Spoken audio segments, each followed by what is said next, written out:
And speaking of incredible athletes, I almost forgot to mention I got to meet two of them. Tamira Mensah Stock, who Hmm. obviously she's Ghanaian. I wonder if Mm. Yay, yay. it's a very common last name, right? So it's Yeah, probably it's like Smith or Johnson. Yeah, Mensa. okay. Yeah, yeah, yeah. But anyways, she was backstage at SummerSlam, and I had so I'd watched. Obviously, I knew that she won the gold. I think at 68 kilos, and I just loved her energy Yeah. and her interviews. And as soon as I saw her, I was kind of getting ready for my match, but I just stopped and said, "Sorry to interrupt, but you are incredible. I love your energy." And she, that's the most bubbly, most naturally, gave the greatest hug. Her energy is so incredible. Whatever it is that she wants to do or chooses to do, I'm sure she'll be incredible at it. But just I don't know, she's just around. She's just one of those people. I don't know how you're always that bubbly, but it feels so genuine and raw. But she was awesome, and just getting a minute or two to talk to her and just say, "Hey, I'm a huge fan." And then Gable Steveson too. Just had a moment where I had to stop and say salute. I have a ton. I think just two because I wrestled. We all wrestled in high school, and I know I know how hard it is at the high school level to I became a state champion. I know how much work that took. That's not even a tenth of a percentage of what it takes to get to the Olympics, let alone become a gold medalist.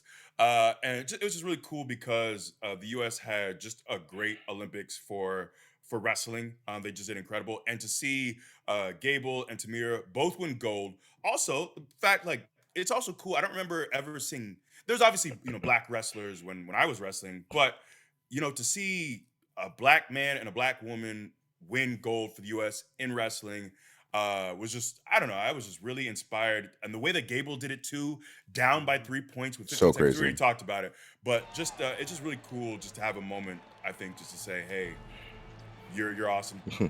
But yeah, these SummerSlam was just filled with celebrities and people backstage and whatever, and salute to everyone there and everyone involved. But meeting those two was definitely one of the highlights for me of that weekend. So yeah, salute to those Olympians for winning gold. Yeah. You're an Olympic gold medalist. Do you know Bruh. the amount of work and effort that goes into that? It's incredible. Yeah.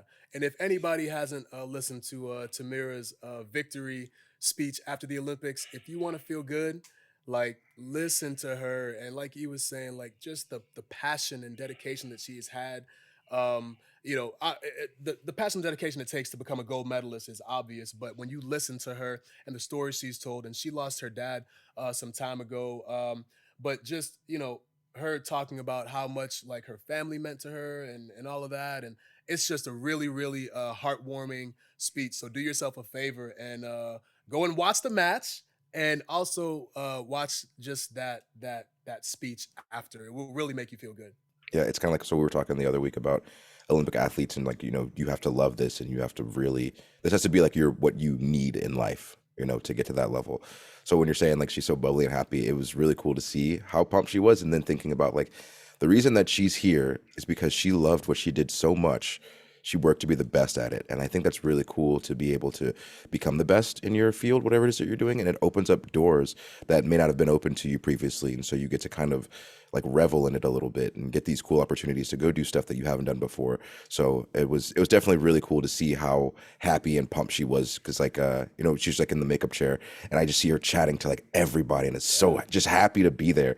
And as you guys know, when there's a special guest or something, sometimes they're not wrestling fans, or sometimes they're just oh, let me come in and do my segment and get out of here.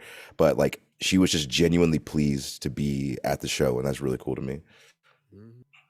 Agreed. Agreed. Especially, I think too. I guess it's just easy to get jaded in any industry where you're around long enough. Like you said, just because a lot of us have, we've been to many of these shows and whatever. But I think it just feels so fresh, and it kind of reinvigorates you because a lot of us, I probably slept 3 or 4 hours and then showed up and was in a bit of a rush. But when someone meets life with that kind of enthusiasm, it kind of shakes you for a second Yeah. and makes you reevaluate and think, man, I can be more energetic. I can be so. She's a special human being. I think because I think that kind of energy, it's contagious. She Yeah, is Mhm. it contagious. is very contagious. So very cool. Do you want more? Of course you do. Follow the podcast on Spotify and feel the power.